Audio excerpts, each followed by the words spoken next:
All right, we're all loaded up. Let's head off to the next box blind. Then we'll check the last one, head back to the house, go get something to eat. If you listen carefully, you can hear the peepers are starting to peep. Hear that?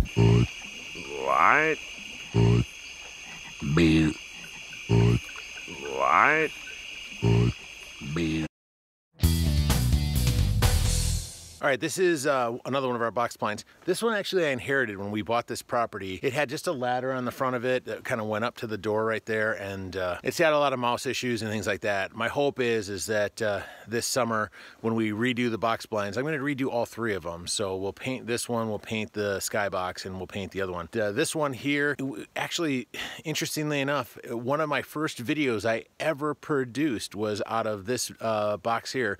Cameron was about 2 years old. We came out for a guy's weekend out to the property, and this was kind of just our hunting land, and Cameron and I came out here and we had one of our first lunches out in the woods together, and it was a great time. Nice little setup here. We'll take a quick tour up to the top of this one.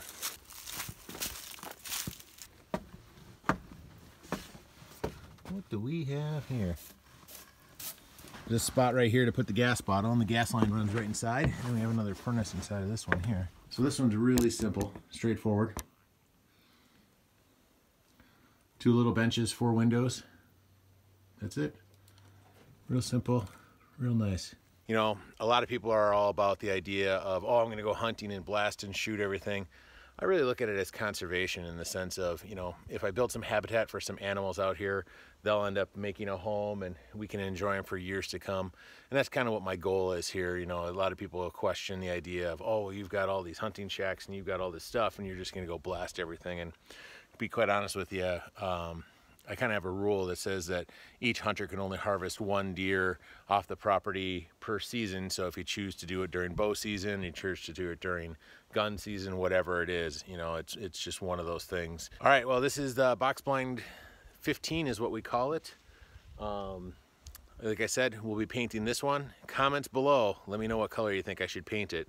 My hope is to paint this one up and patch up all the holes in it. I'd also like to paint the inside of it, to be quite honest with you. It's kind of moldy and dingy inside there because it didn't get a lot of airflow. Now we have some windows that open up that'll get you some airflow in there, but I still got to figure out a way to take care of that moldy and musty smell out of it. So if you got some ideas on that, leave them down in the comments also. You know, a lot of guys have brand new 4-wheelers and run around on new stuff. I got this old guy, we call him Blue, and boy, he's been through a lot and works great. I think I might get some new tires for him, but other than that, he's a great 4-wheeler. I bought that extra little seat on Amazon, and it was a pretty good deal. And allows you to carry some stuff around and have an extra person and whatever. But just curious what kind of 4-wheelers you guys use.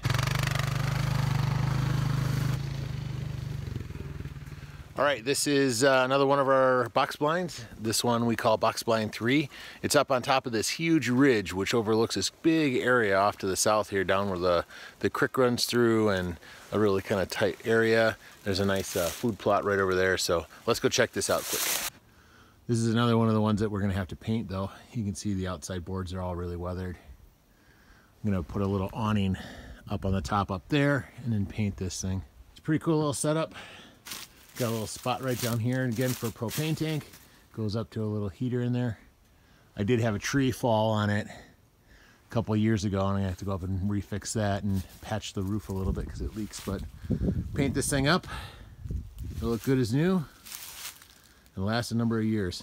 So a lot of people go back and forth with me, and I've asked a lot of people questions about, you know, what should we do with these? Should we paint them? Should we stain them? Should we leave them natural? And I get a lot of people saying to leave them natural, but one thing you got to think about is these are out in the elements, and if you just put a piece of plywood or sheet board out in the elements that's not pressure treated, it's going to end up rotting out. And I don't want to have to come out here constantly and fix these. So the simple way to do it would be paint them. You know, we'll do some camo style painting or something like that, a real neutral color to work out here and things like that. But my theory is that then I won't be replacing the boards, things won't be rotting out as quickly and so on. You know, it's again taking care of this stuff to make sure that, you know, I don't end up having an issue down the road. Well, I think that's it for today. Just gonna go out, take a quick walk around and make sure everything's good out here on the property. But if you have any questions, leave them down in the comments. Otherwise, this is the Weekend Homestead, living a simple life, one weekend at a time. Thanks for watching.